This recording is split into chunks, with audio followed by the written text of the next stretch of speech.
É o seu caso aí também? Eu quero saber, o pessoal que nos acompanha pela rede social, pelo YouTube ou pelo nosso canal direto no WhatsApp, tá pensando em mudar de carreira nesse ano? Tá já, sabe, do saco cheio do trabalho, às vezes quer dar um upgrade na sua carreira, não quer mais isso, ou quer mudar completamente de profissão. Às vezes acontece isso também, a pessoa é DJ trabalho, e depois vira apresentador do Morning. Pois é, eu sinto saudade da época que eu era DJ. Então, de quando eu tocava todo fim de semana, perdendo festas e tudo mais. Assim, tudo na vida tem o bônus e o ônus, né? Assim como a vida de jornalista, a gente trabalhou no plantão. Não queria dizer nada também. Puta, ele vai falar que eu tô pegando no pé. Eu trabalhei, rapaz. Trabalhou mais ou menos, né? Lá online. Mas é isso, assim, de você ter o bônus e o ônus. Muita gente tem feito a conta e às vezes o saldo se torna negativo quando a pessoa fala assim, não tenho mais vontade de voltar. E quando sai de férias, vai chegando no último dia, parece um tormento aquilo, realmente a pessoa não quer e acaba tendo que voltar porque é obrigado. Assim. Inclusive, estamos de volta para o pessoal que nos acompanha pelo rádio. Estamos falando aqui sobre os cafezeiros de plantão, aquele funcionário que não está mais afim, sobre os profissionais que querem mudar de profissão, porque 60% que gostaram, Diego. Porque eu não tô lembrando, a gente falou dos apelidos aqui, eu tô lembrando de um post que eu vi. Eu lembrei de um agora, que é o funcionário Receita Federal, que tudo que chega nele para. Tem vários. Tem vários, tem uns muito bons. Qual o outro? Tem um monte. Tem uns que são impróprios pro horário, né? Mas tem muitos apelidos. Eu nunca tive um apelido desse, né? Eu sempre fui muito competente em todos os lugares que eu trabalho. Tem o Correio, gera o rombo e não entrega. Os apelidos, normalmente, a pessoa não sabe, né? Então... O Cazaquistão, é sempre o casaco tá na cadeira, né? O Cazaquistão. Pois é, mas uma pesquisa revelou que mais de 60% das pessoas que participaram, né, desse levantamento pretendem mudar de profissão, mudar de trabalho, mudar de carreira nesse ano ainda de 2026. Por isso a gente vai conversar com o autor de um livro específico que trata sobre o tema, o Victor de Almeida Moreira, que vai poder dar mais detalhes pra gente sobre essa transição de carreira, né, Victor? Porque as pessoas estão projetando, então, não trabalhar mais daquilo e querem mudar completamente os rumos, os ares da vida. Bom dia. Bom dia, David. Bom dia, pessoal. Estava ouvindo aqui os apelidos e é realmente isso mesmo. Mas olha que interessante, né, David? Nós estamos passando por um momento aí no nosso país de das menores taxas de desemprego, quando você olha a série histórica do IBGE. E nessa questão de a gente ter mais empregos, surge essa vontade das pessoas de mudarem de emprego aí. Mais de 60% é muita gente, né? É muita gente, mas o que acontece de fato para a pessoa assim querer mudar completamente? Às vezes não se descobriu na profissão, ou às vezes fez aquilo durante muito tempo e fala, não aguento mais isso. Porque alguns são completamente realizados. Eu não estou puxando sardinha aqui não, ou querendo ser o funcionário do mês. A minha plaquinha tá ali na redação como funcionário do mês, mas literalmente, eu amo o que eu faço. E às vezes quando eu saio de férias, minha esposa até fica brava, fala assim, para de olhar grupo, arquiva esses grupos, desliga um pouco. Não desliga nem nas férias. Não desliga nem nas férias, mas tem pessoas que às vezes não querem, não estão mais afim. Então, essa mesma pesquisa, David, quando você olha ela com mais detalhe, desses 60%, eles fazem lá uma divisão, né? Quais são, né? Por que você quer mudar de emprego? Então, a maioria quer por melhores oportunidades. Então, tem 45% desse pessoal aí, eles querem melhores oportunidades. E aí, quando eles dizem melhores oportunidades, você vai ler, é oportunidade de crescimento. Ou seja, a maioria das pessoas querem perspectiva de carreira. E é por isso que elas mudam. Muitas vezes elas se enxergam como sem perspectiva onde elas estão. Então elas procuram um lugar onde elas, olhando para frente, elas vão ter uma perspectiva de crescimento. Mas a outra grande metade, quase a outra metade, está focada em maior remuneração. Eu acho que aí está uma armadilha, né? Como o mercado está aquecido, você consegue maior remuneração, mas ao mesmo tempo você pode perder essa perspectiva de melhores oportunidades ao longo do tempo. Então tem que tomar muito cuidado mesmo.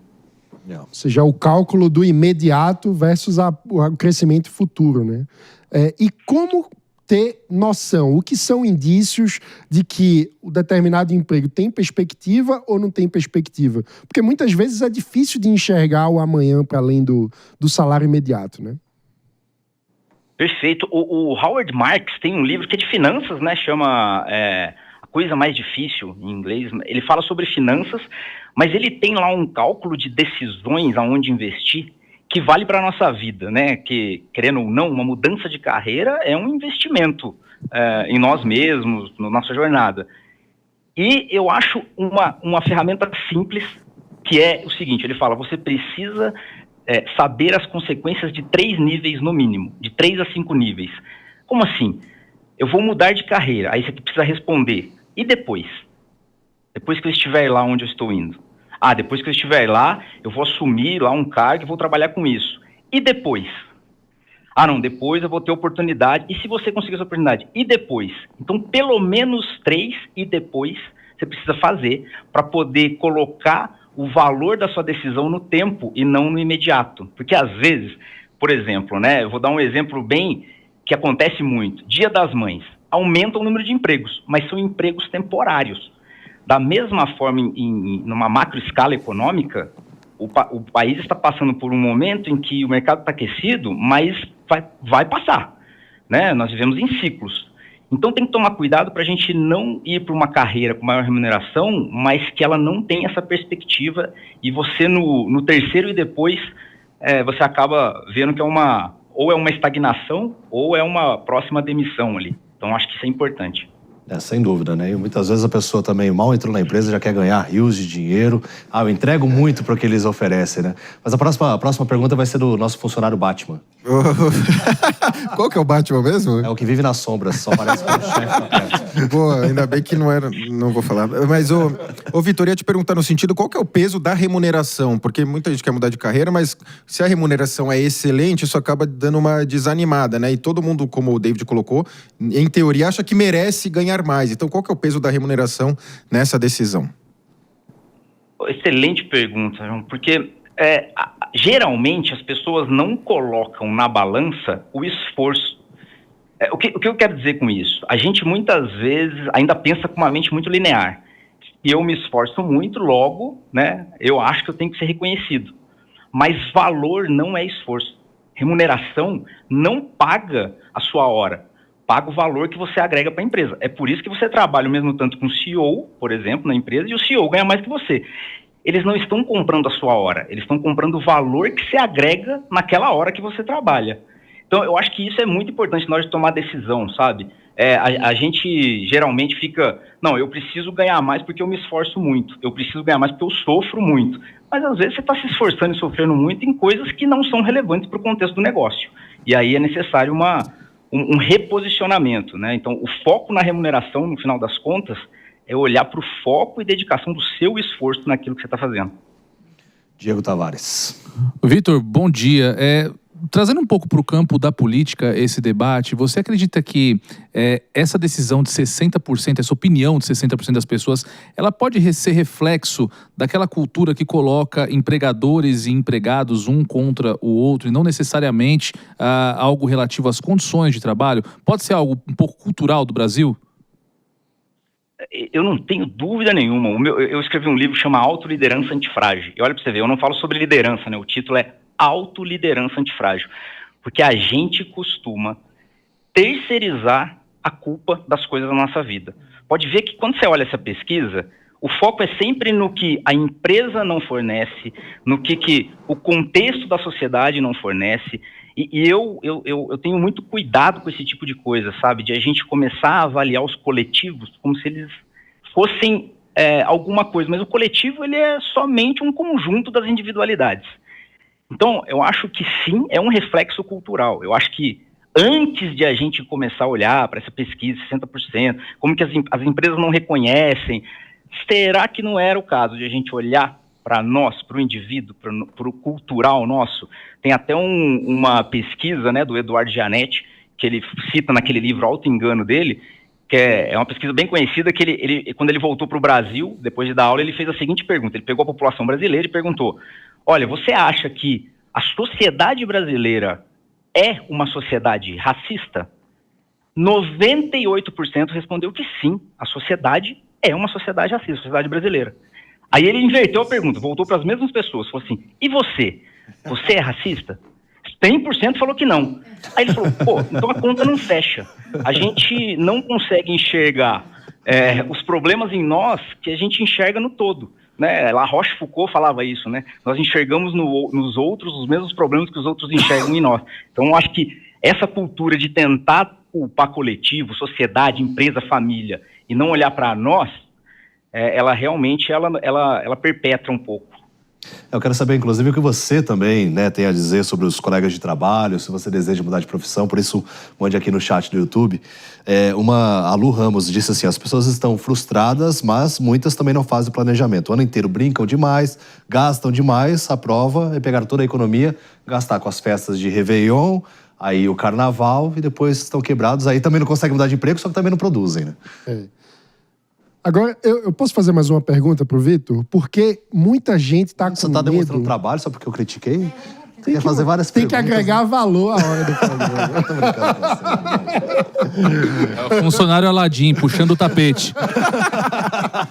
Mas muita gente tá com medo de perder o emprego para a inteligência artificial, né? Ver o avanço da tecnologia e tá com medo. Então, qual é a sua dica para essa pessoa que não necessariamente está pensando agora em fazer uma mudança de emprego, mas que deseja se projetar para o mercado no futuro e manter condições de empregabilidade, continuar avançando na carreira, enquanto tem medo da tecnologia? Qual é a sua dica?